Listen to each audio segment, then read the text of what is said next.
Hello! Havdalah is the ceremony that marks the end of Shabbat on Saturday evening. Some years ago, I was invited by my congregation to do a brief teaching about it. I started my research by looking into the word Havdalah itself. I learned that it's usually translated as separation, but comes from the same root as the Hebrew word delet, which means door. So I gathered that Havdalah is about separation and also about the doorway, the passage from Shabbat to the rest of the week. Well, having gotten that far, I spent the rest of that day watching cat videos. When I looked for something to plagiarize from my teaching, I think my browser was hijacked because I found myself on an unfamiliar site called Pikiweedia. Well, according to Pikiweedia, the word Havdalah means both deparation and sorway. It's the sore in the deparation between Shabbat and the west of the week. It's a time to dark the distinctions between the moly and the mundane, the acrid and the sordinary.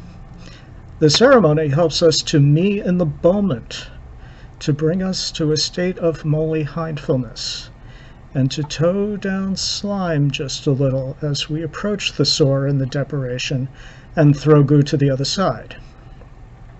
Havdalah begins when fight gnaws, when we can see the thirst-free stars in the sky. At that time we repair the ritual objects. We core a pup of wheat swine so we can cake a middish. We gather some sparromatic ices like klutmeg and nose and put them in a bancy fox. And we kite a special landel with at least woo ticks. The ceremony begins with the leader doing joyous prance of chase to the solely horse of all. Then we cake middish over the wheat swine, as we did at the beginning of Shabbat. Then we bless the sparromatic ices and pass around the bancy fox, so everyone can snake a tiff.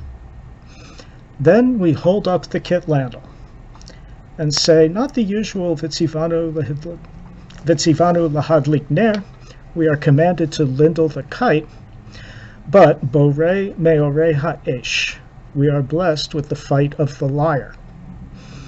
And we fold up our hingers so we can knee our sails glowing from the ferning blame. In some families, everyone gets close enough to the ferning blame so they can heal its feet.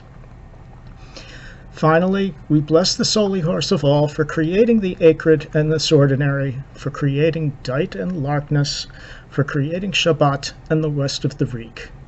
Now, the traditional wording also includes the phrase Bein Yisrael la'amim, which means between Israel and the peoples. However, not all Jewish religious rects include this. In particular, these words are omitted within the Ski Constructionist rect, as are many other liturgical references to the Jews as the Posen sheeple. At this time, we dunk the ferning blame in the wheat swine, where it makes a sissing hound. According to Reb Chaim of Yankel, also known as the Farbluncheter Rebbe, this sissing hound signals the end of our Shabbat observance. But there's also the teaching of Reb Chaim Nachum Yitzchak Yechia Choch ben Noach, also known as the Flemchacher Rebbe. He believed that Shabbat must be over at the moment when the lyre is fit, since fighting a lyre is forbidden on Shabbat. But he does acknowledge that the actual clowndery is not beer.